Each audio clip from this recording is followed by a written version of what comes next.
kunci dari semua sebagai garis family. Jadi ini adalah menjadi aksi nyata bagaimana kita membangun komunikasi.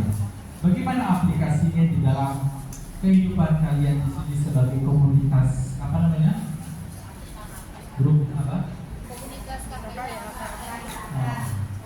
Komunitas Katolik di sini di Hongkong. Ya mungkin kalian mempunyai perbedaan ya, pandangan dari Flores, dari Surabaya, dari Magelang, mana saja? Manado, ada dari Bali? Ada. Oke, dari Bali. Ya, ada perbedaan. Kita mempunyai personality yang berbeda-beda, mempunyai pemikiran yang berbeda-beda. Tetapi ketika saya sekata berhubungan dengan Tuhan, bukan berhubungan dengan kehendak kita.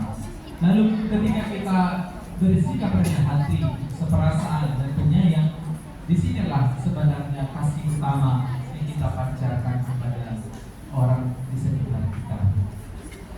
Dan bagi saya, inilah yang menjadi model dan bagaimana kita membangun keluarga yang missioner. Di dalam ayat 9 dikatakan, dan janganlah membalas kejahatan dengan kejahatan atau caci maki dengan caci maki, tetapi sebaliknya hendaknya kamu memberkati karena untuk itulah kamu dipanggil untuk memperoleh berkat. So memberkati orang yang mengutuk kita, yang mencaci maki kita, yang menyakiti hati kita. Disinilah letak dari kebahagiaan itu.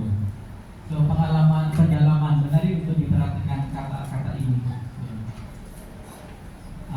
Tentang Petrus mengingatkan di dalam Matius 5:38 sampai 39, kamu telah mendengar firman, maka mata ganti mata dan ganti gigi tetapi.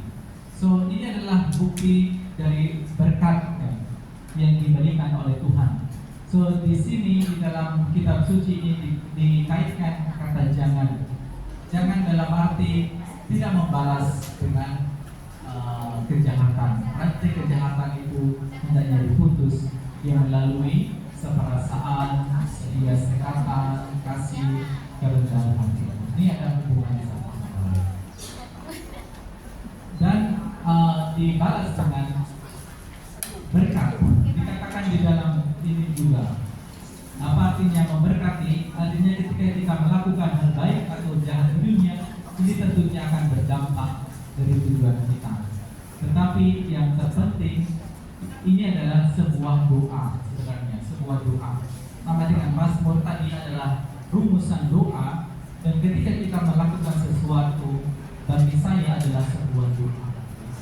Karena doa itu tidak hanya fokus atau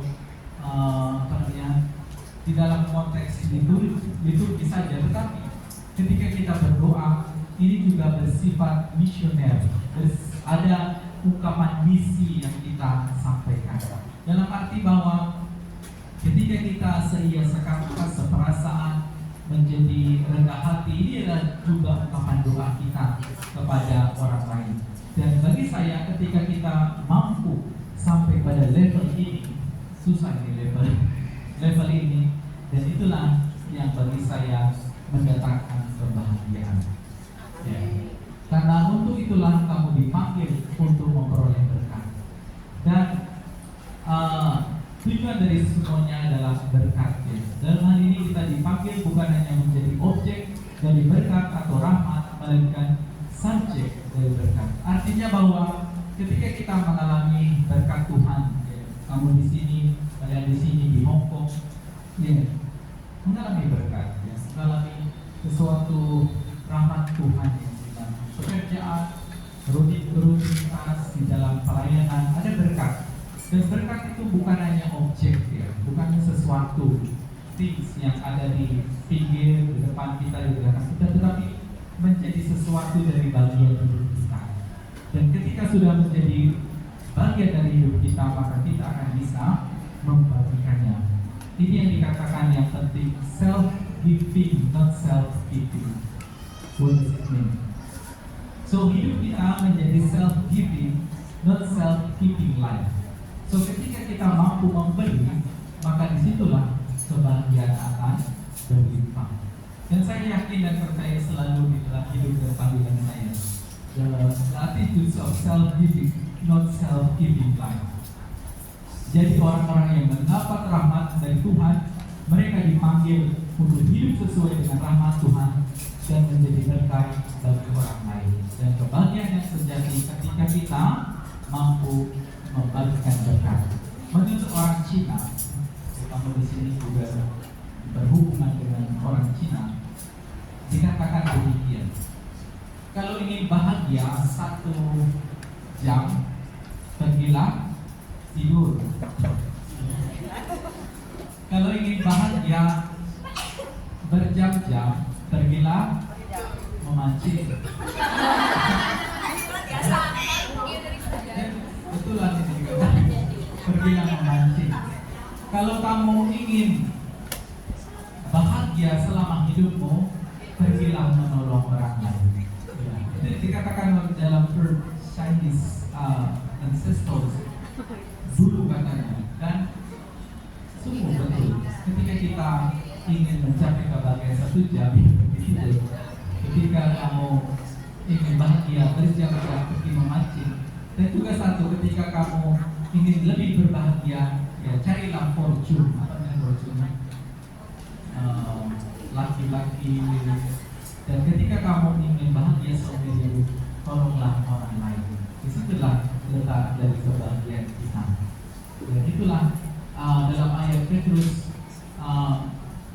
ayat 10-12, Petrus mengambil inspirasi dari Mazmur 134, dikatakan, siapa yang mau mencintai hidup dan mau melihat hari-hari baik, dia harus menjaga lidahnya terhadap yang jahat dan bibirnya terhadap ucapan yang menipu.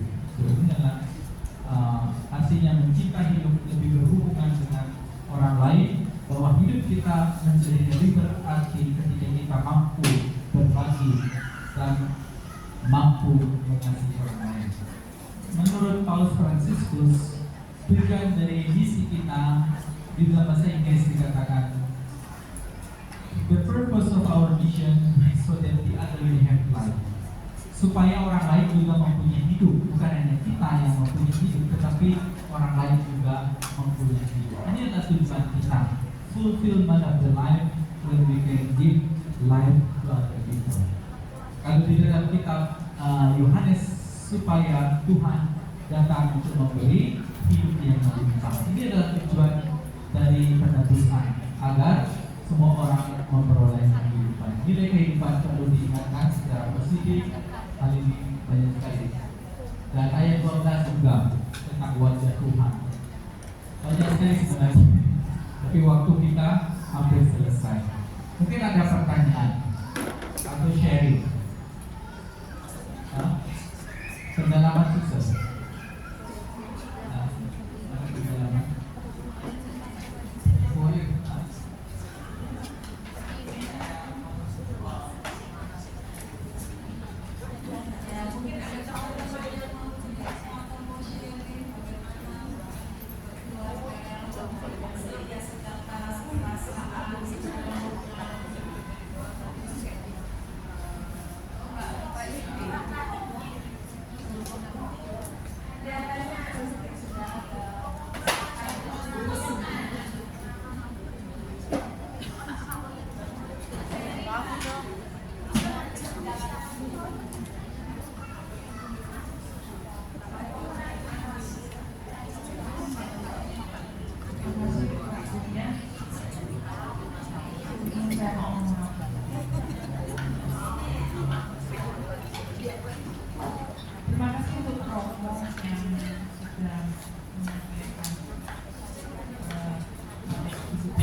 yang